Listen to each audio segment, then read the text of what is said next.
Hi, I'm Sally Wertzler. I'm an architect with Gould Evans in Kansas City, Missouri, and I want to welcome you to our talk today, Design Smarter, Crafting Learning Spaces with Research-Driven Metrics. So to kick this off, I'm going to resist the impulse to start any conversation about how the world has changed in the last 8 months. I'm sure we're going to have enough of those in this conference. Today, I want to kind of note a broader change, something that's happened over the course of my lifetime, maybe at first incrementally and then exponentially, and that is the increasing presence and significance of data in our lives. We are at the mercy of data from the time we wake up to the time we go to sleep, driving from point A to point B in our cars. Marketers are constantly trying to sell us stuff on the basis of data they've collected on us and how we're approaching real big world problems. Sound decisions are needing to come from data-driven metrics, which is kind of funny because in the design realm that I work in, we still live in the world of intuition and just kind of relying on what feels right. But that's a little bit of tension and problematic in the education world, where space is tied to student wellness, student success, and there are implications for people's lives and communities are at stake. So we've shifted our practice at Gould Evans, and we've evolved to start to consider some of this data and research in the design decisions that we're making. And today, along with my co-presenters, I want to share some findings in a research project that we did in conjunction with the University of Kansas. So like I said, I'm Sally. I'm an architect with the Gould Evans team. I want to open it up for Haiti and Katie. Hi, everyone. I'm Haiti Jackson. I am a research assistant at the University of Kansas. Hi, everybody. I am Katie Pullman. I am an interior designer on the Gould Evans education team, and I'm actively involved in the selection of furniture and the design of education spaces throughout our practice. And I'm not sure when everyone is watching this since it is virtual, but it's about 4 o'clock Friday as we're recording. So hope you all are enjoying this. All right. Thanks, ladies. Of course, here's the obligatory learning objectives, but I want to dive right in to the research project. So we're going to start with the research sites.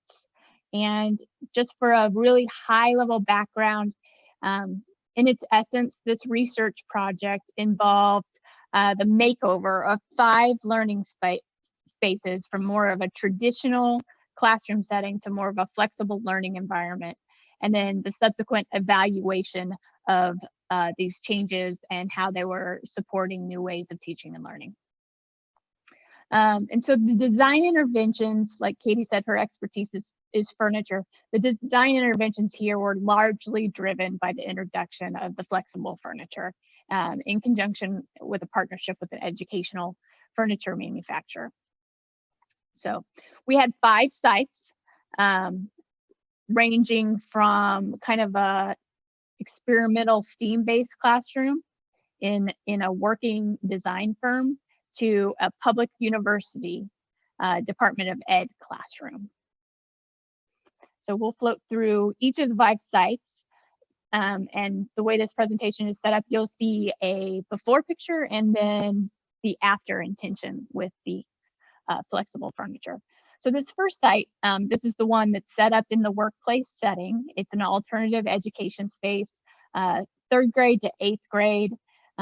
These students are addressing STEAM curriculum, design thinking, entrepreneurialism, and this is set up as an elective or a field trip after school programming, kind of customized learning.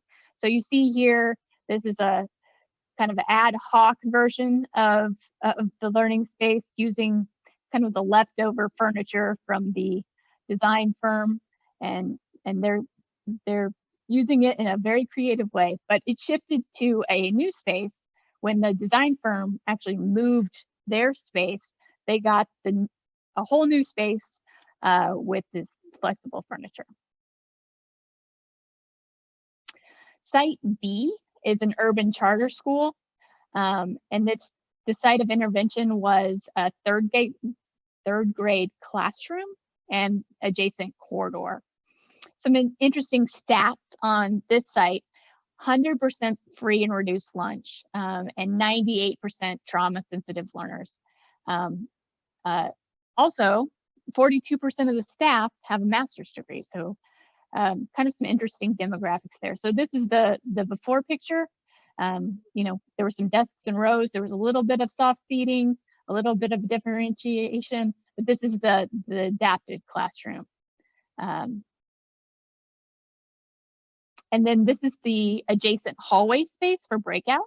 This school is one of those 1920s WPA building with kind of the oversized corridor outside. Not the most efficient use of space, and the new furniture allowed the school to use some of these spaces more nook-like, breaking up this larger space into smaller spaces. Site C was a public elementary school in a university community, and this was a fourth grade classroom and shared commons area that was the site of intervention. This demographic, we had 40% free and reduced lunch, but it also served the wealthiest part of the community. And there was some racial and ethnic diversity as well in this school. And they were already piloting some project-based learning and UDL, Universal Design for Learning research in these sites. So on the right is the classroom space, and on the left is the adjacent shared common space. Site D was a private high school, and here we did a shared classroom, a breakout space, and a maker space. This student population was predominantly white, pretty affluent, but they did have some diversity initiatives in the school. And so the before picture is kind of the desks in rows, stage on the stage approach, and then flipping over to the makeover, moving the classrooms on the left, and the shared breakout room is on the right. More soft seating, some bench seating, booth seating, more standing type seating, a good differentiation. And the last site was at the university setting, a school of education. This is a 55 student classroom, you know, tables and desks and rows with a lecture platform. This classroom had a mixture of courses and instructors. So it went from this traditional classroom to this more flexible learning environment classroom. Some of the same pieces that you saw at the high school, but same idea.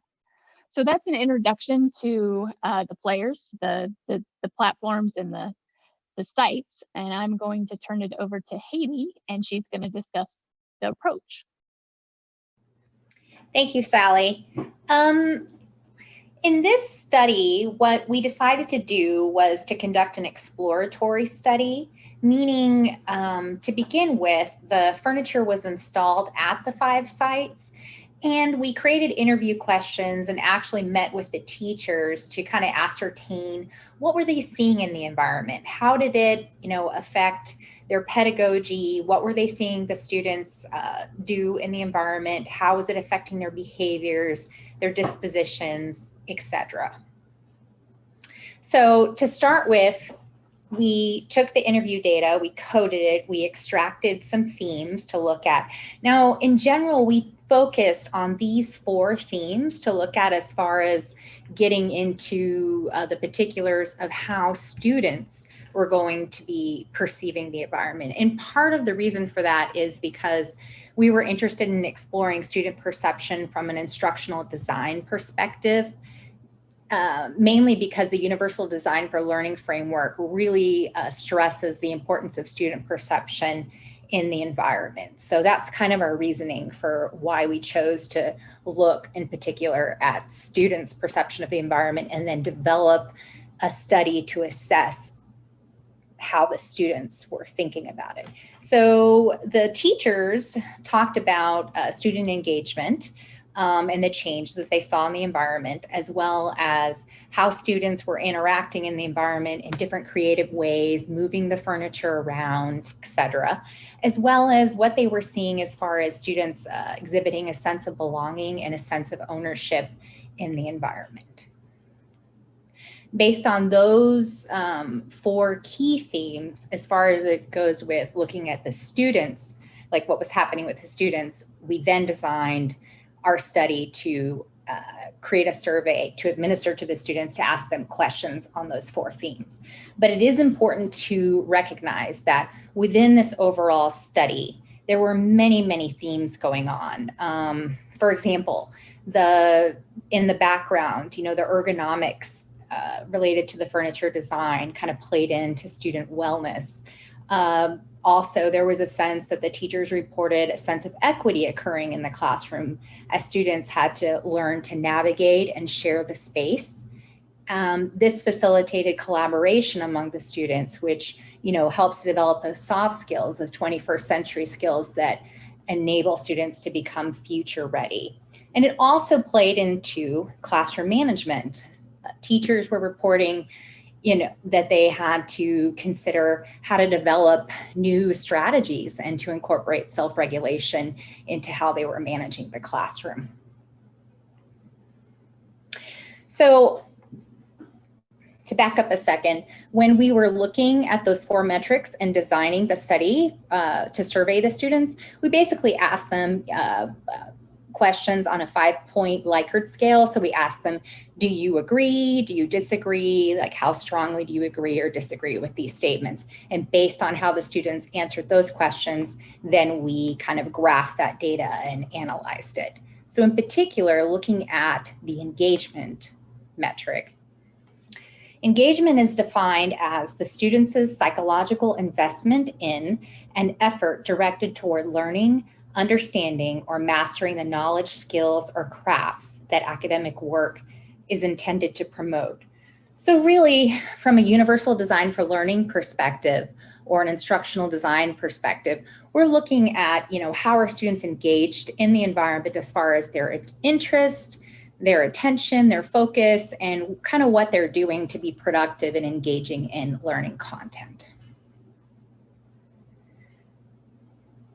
In the next couple slides, there are some points on the sidebar here, and these are statements that teachers made in the interviews that we collected. So I kind of wanted to go through them a little bit because they are throughout the rest of our presentation, and they're pretty powerful statements, and it'll allow you to kind of get a sense of how we extracted these themes from what the teachers, told us in the interviews. So first of all, as far as engagement, like being a theme that was extracted from the interviews, a teacher reported students that are historically off task in their home classroom created their own workspace and were the first ones completed with the project. Another teacher reported there's great power to stay focused when given freedom to work where they want, with whom they want. So in this statement, you can see that the teachers leaning towards how the expression of autonomy in the learning environment is actually facilitating students' engagement. Another teacher reported that students said that they were able to focus better because of the ability to move and be active. So again, the students are actually able to engage through this flexibility in the environment. A teacher said more mature space allows students to step up their self-regulation. And this is really important because self-regulation is essential when you're thinking about engaging students in the learning environment, like teaching them how to self-moderate their behavior so that they can, accomplish tasks is very important for the learning process. Another teacher discussed the playfulness of the environment and how it helped to wake up all their senses. Students say they're able to focus better because of the ability to move and be active, and the students are more on task since moving into the new space. So again, the teacher is talking to us and letting us know what the students are saying to them, and they're reporting this information to us to allow us to come up with questions to ask the students themselves how they perceive the environment. And that brings us to showing you some of these questions. So to start with, we basically asked the students, compared to the traditional learning space, my new learning space helps my teacher make learning more interesting. And you can see at these 4 locations or 4 sites that the students were in agreement with that statement for the most part. Let me back up for a second. I apologize. Site A was not included in the quantitative part of the study. And the reason for that is there were no students that were available to be surveyed at the time. So that was excluded. So moving back into looking at this data, most of the students did agree with this statement, but you can see there is variability here. And in Site D, for example, there's quite a number of students that do not necessarily agree with that statement. Now, it does not necessarily mean that you should conclude, oh, well, the learning space doesn't, do anything to help my teacher make anything interesting or make it more interesting. It could be that students are responding that way for multiple reasons.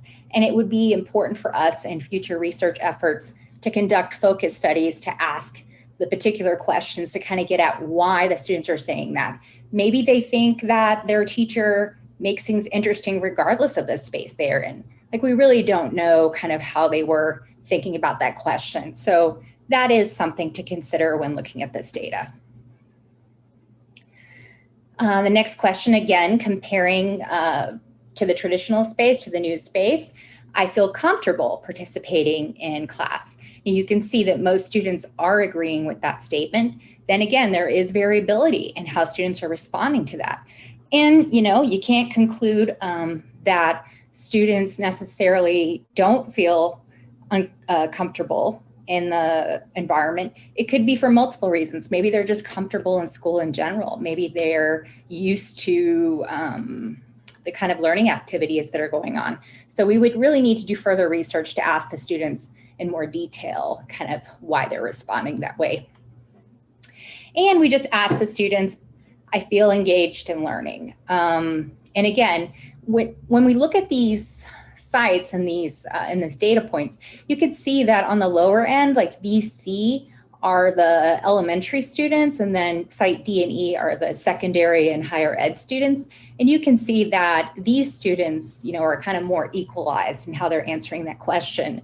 So again, maybe it's not that they don't feel engaged by answering that they don't agree, but maybe they just, wouldn't feel engaged regardless, or maybe they have something going on at home. I think Katie had made a comment, maybe they're in math class. So we don't know. So that is another reason to consider, future studies to get at like student perception by asking them these questions to kind of get at why they're responding a particular way. I know I didn't always feel so engaged in math class, so I can kind of relate to that.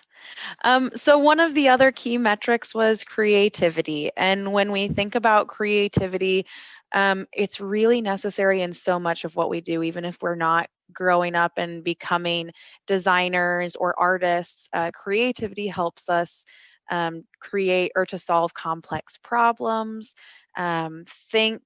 use design thinking all day. And it requires collaboration, flexibility, support. The best creative ideas, I think, come out of sharing ideas with others and learning from that. So how did this space and how did the change in space and furniture enhance the students' creativity?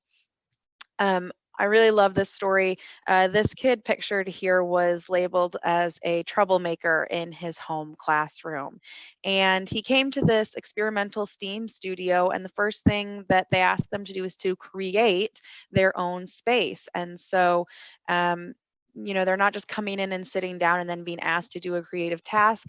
From the moment they walk in the door, they're already using their creativity to shape their environment. And this kid quickly became stellar in class, really excelled, and had a great time. So I think that's a really good example of how the furniture can shift. This is the school that had a really high percentage of trauma-based learners. And how can we expect students to be creative with all of that trauma going on? How can we create an environment that's more supportive for them? And one of the things I love to see too is that, a lot of these kids had these pieces of furniture, similar pieces of furniture, and they all came in and did something different with it. They were using their creativity to shape their environment. And it created, as Haiti mentioned, a playful and childlike space. It gave them the freedom to be creative, to use their space, and to really start problem solving before any task, before any educational tasks even started. I love this image too, because this is an example of how the change in the environment even shaped the curriculum that the teachers were using. So in this instance, the kids were using their classroom furniture to create stages for skits, pirate ships, horses. They were using that furniture. We always, as designers, think that we're planning for everything, right? We know how the kids are going to use this, and kids are so much more creative than we are, and they come up with these fantastical ideas of how to use this furniture that's really inspiring to see. And how is this environment, integrating into the curriculum of these kids' schools, and just creating that creative opportunity. And as Sally said, as designers, a lot of times we're intuitive about these things. Flexible furniture helps with creativity. And what this is showing is that the data really supports that. You can see, especially at the lower grade levels, that this furniture in relation to their traditional furniture allowed them to feel more creative. One thing that I think is so interesting is that when we give students tables and chairs, the traditional setup, that does work for some students. That is what they will select for their best learning outcome. So some of these students in the D and E location, they might have preferred those types of furniture options. But what we've done here is we've unlocked all the other students that want and work better with these other options of furniture that allow them to be more creative. And I think that's so great to see that we're not just designing for one type of student. Across the board too, a lot of the students felt like they could work more effectively with their classmates. And we all know in the real world, working with others and building relationships is a real world skill that they are learning at a very early age here. And then helping the teacher offer students more choice, right? We don't design classrooms just for students. We have to think about the teachers that are using those classrooms, and how can the furniture be a tool, a resource for them that then enhances the student's experience. So you see here that most of the students thought that the furniture helped the teacher offer the students more choice. So the next key metric is a sense of belonging. And we know that as kids in our formative years, a sense of belonging is really important. We're going through those phases where we're making relationships, making friends, and making long term, significant, positive friendships, some that last a lifetime. And it's really important that we are able to do that in the school environment. I love this story. When the students were at Site B, when the students were in their traditional classroom, the teacher couldn't see if any students were being ostracized, right? Because everyone's sitting in the same environments, they have their places that they go to. But when we switched out the furniture, it allowed for the teachers to see that some students were sitting by themselves or not being included. And it was a key factor that, maybe that student needs a little bit more help or guidance guidance from the teacher. And had that furniture change not happened, who knows how that would have affected that student negatively. And so it's making the spaces feel more hospitable, not institutional. We're seeing that from everything from education to the workplace, and it's great to see how the furniture can enhance a sense of belonging for the students. And like I said, it's not a one size fits all. So one of the kids in this classroom was a little bit worried. Change is hard for everyone, especially for these young students. He liked to be by himself, and he was concerned that this new furniture wouldn't allow him to do it. But what he quickly realized is that what this gave him was the choice to sit by himself, or when he wanted to, the choice to sit with others. And it was one of his best semesters that both he and the teacher said he had. And so the kids were able to use the furniture to have some of these conversations about being ostracized, or to just have some of those conversations that might not have otherwise happened. We know too, these cliques form. It's great to have your group of friends, but by forming cliques, you're also excluding other students. And how does furniture relate to that? Larger furniture can foster that, can enhance those cliquish behaviors. And it also matters between not just student to student interaction, but faculty and teacher to student interaction, and how the teachers are working alongside those students. One thing we've seen here is that you'll see some taller tables in the background, but just the cognitive effect of having a teacher on the same level as you versus looking down at you on a desk can have a huge impact in that relationship. And so this is great data to see, right? That these students feel like they belong so much more after this new furniture was put in, the new setup was put in. And that the teacher can pay attention to the student's needs, right? I go back to that story of the kid feeling ostracized, and how is this furniture again supporting teachers that then reflects directly on the value and the type of teaching that the teacher's doing. And then feeling included, right? We all want to feel included, and there's so many issues at hand with that. But if the furniture and if the environment can play such a big role in that, what a relief and what a stress to be able to take care of that just in the environment.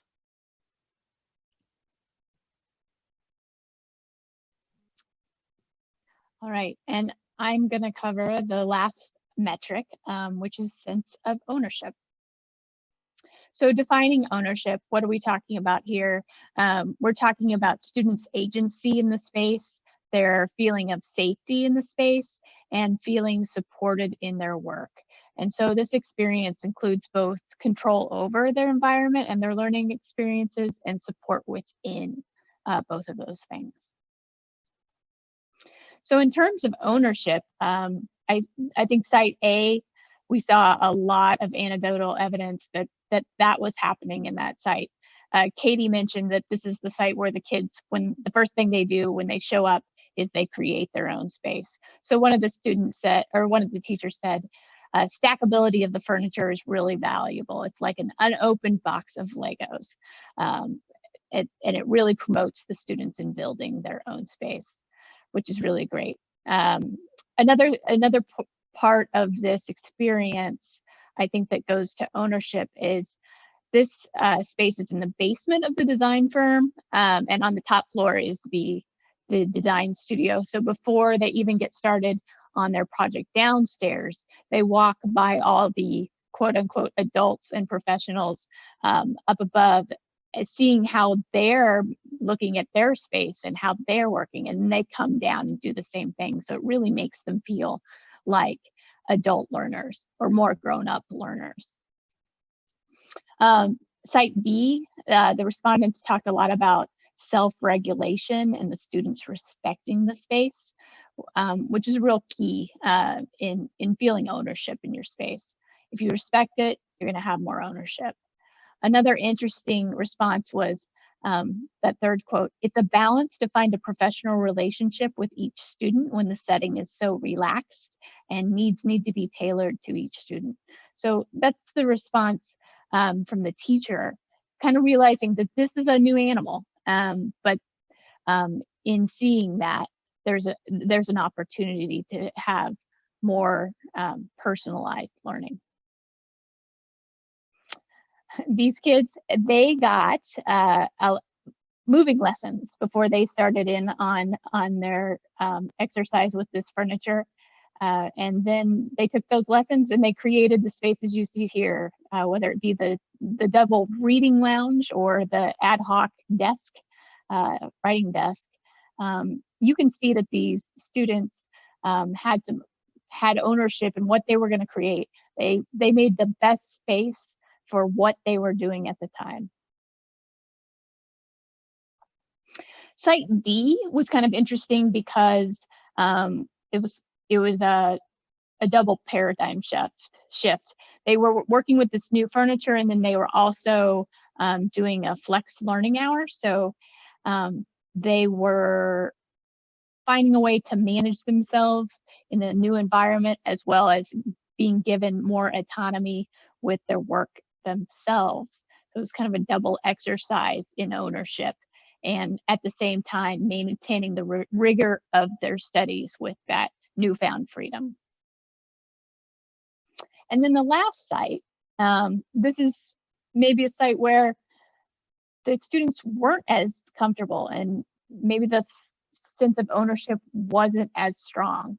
The report was, "Our students don't feel very comfortable trying new things with furniture," and they were going to try and set up a experimentation period at the semester start to get the students more engaged in working with this furniture. So this is one of those things where I really want to dig in to the reasons behind why these students maybe felt less ownership in their space. So going to the student data, just real quickly recapping kind of the properties of ownership. We're talking about agency in space, safety in the space, and feeling supported in their space. The change in the environment allows us to sit anywhere we want. And there were pretty high responses there that yes, indeed, these new environments were creating that kind of ownership and autonomy in their space. The notion, "I feel safe."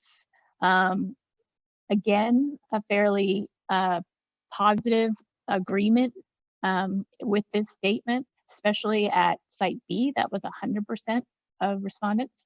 So that's definitely important. And then the next two slides are kind of negative feelings. I feel distracted. And most of the students, you're seeing some variability about across here, but most of the students are saying, "I do not agree with that. I do not feel distracted in these spaces."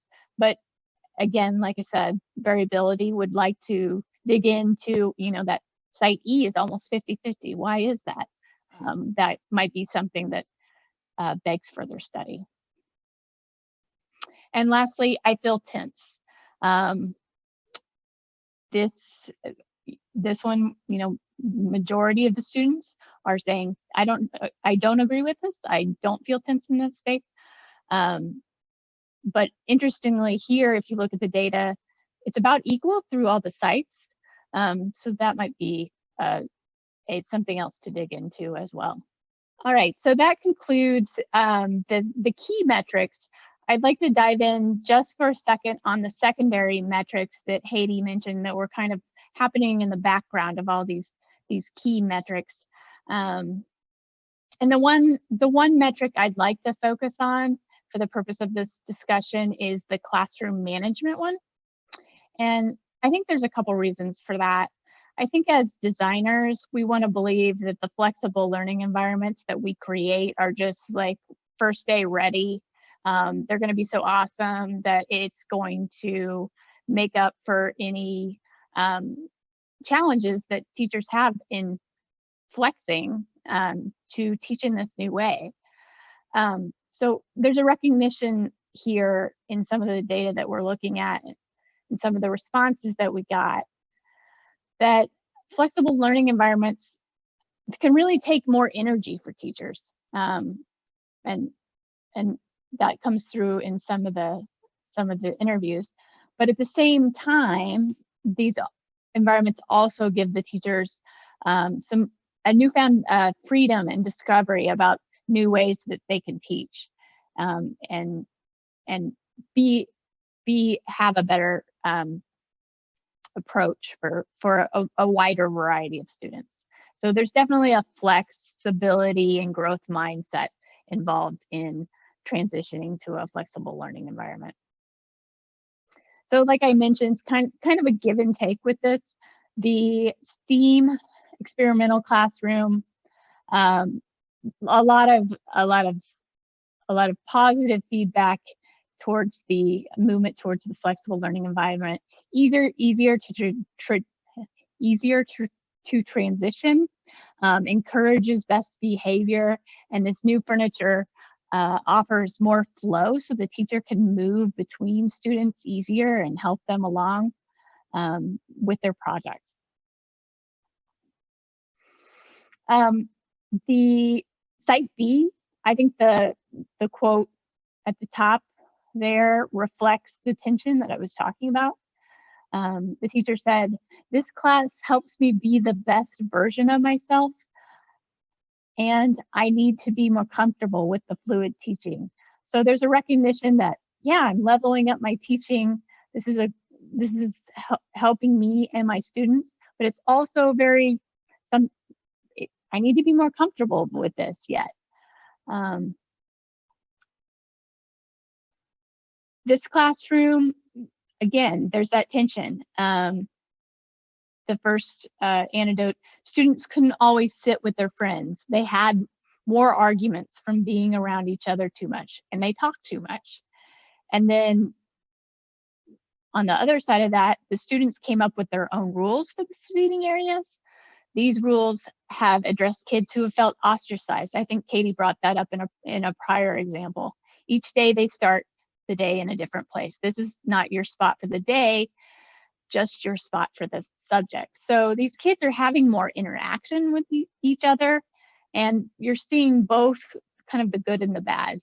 They may be having more arguments because they're bumping into each other more, but they're also finding a way to address the kids that are being ostracized. So there's some social experiment going on and social growth going on there.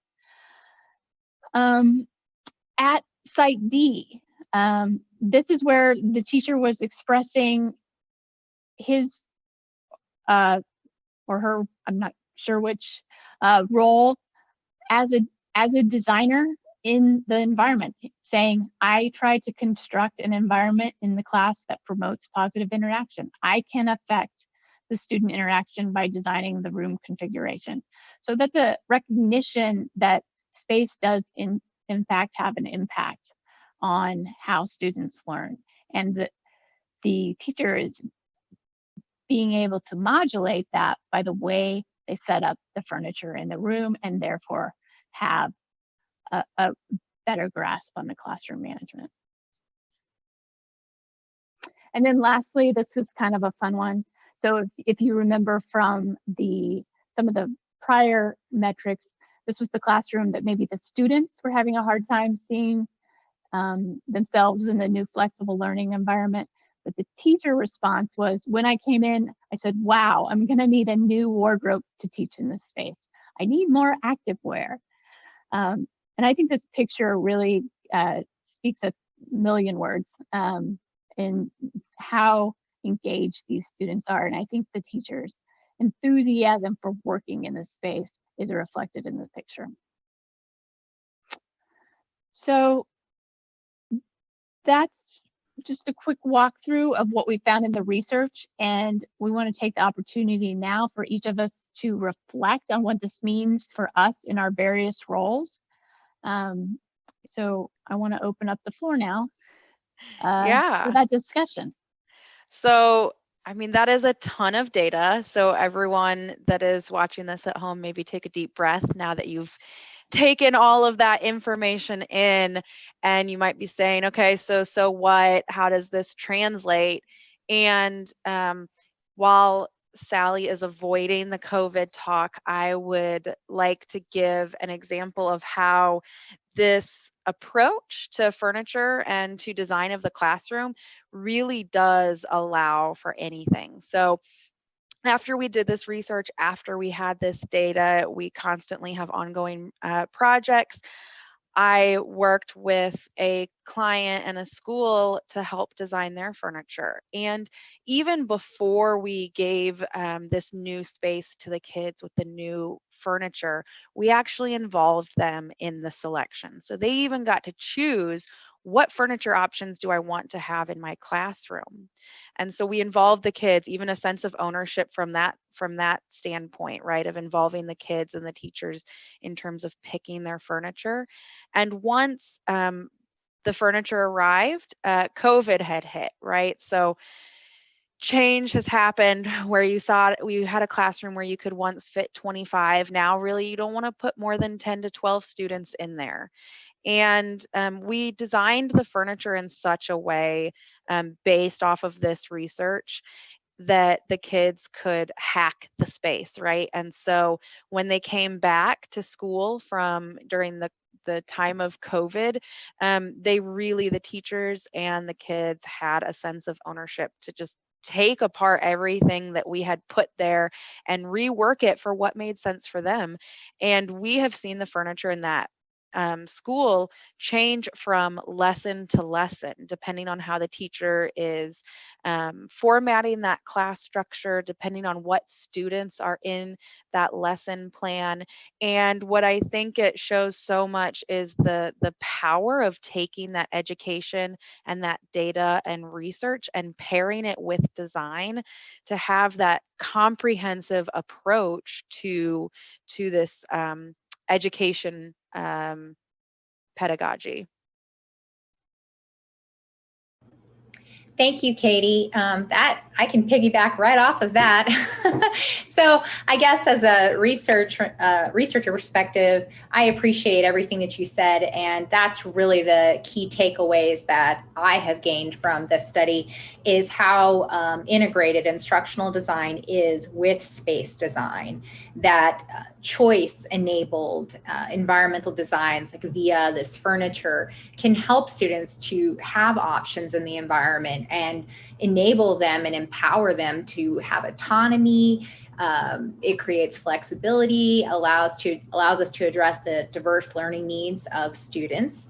There's also, many things to continue to think about and to research as far as understanding more about the diverse perspectives that students bring to the table and how they're navigating that space, how to individualize the space to the students. And really to think about, what it means to have a choice-enabled and embedded environmental design for students and how that impacts, those other secondary themes that we didn't really get into. How does that impact their, sense of wellness and, again, their classroom management of teachers?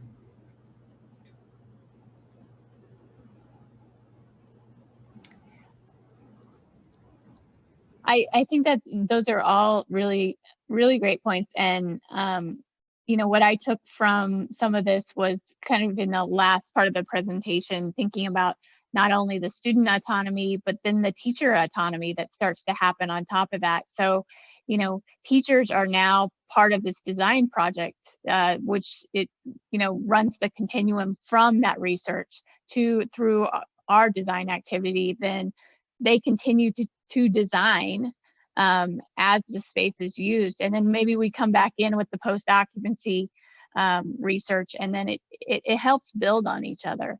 So it kind of gets back to where we started the conversation about that tension between intuition and data and research. And the more I sit with this information, it's pretty clear that while maybe this research is just a start, there's still a lot of unanswered questions, and there's never one answer. but it does give me some confidence when I'm talking to a client that there are some things we can talk about, and talk about whether that's applicable to their space or not.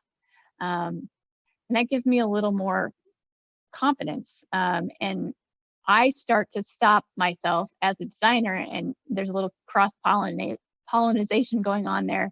Stop and consider, like, is this an intuitive decision, or do I have something to back this up? So that's kind of my big takeaway. I think that's great. And, we are acknowledging that we have questions.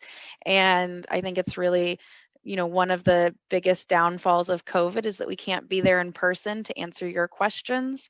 But we absolutely want to hear from you. So we've put our contact information up on the slide. We welcome you to ask us questions, to reach out with your thoughts. Anything that you might want to share with us. Thanks, Katie. Thank you. Thank you, everyone. Thank you very much.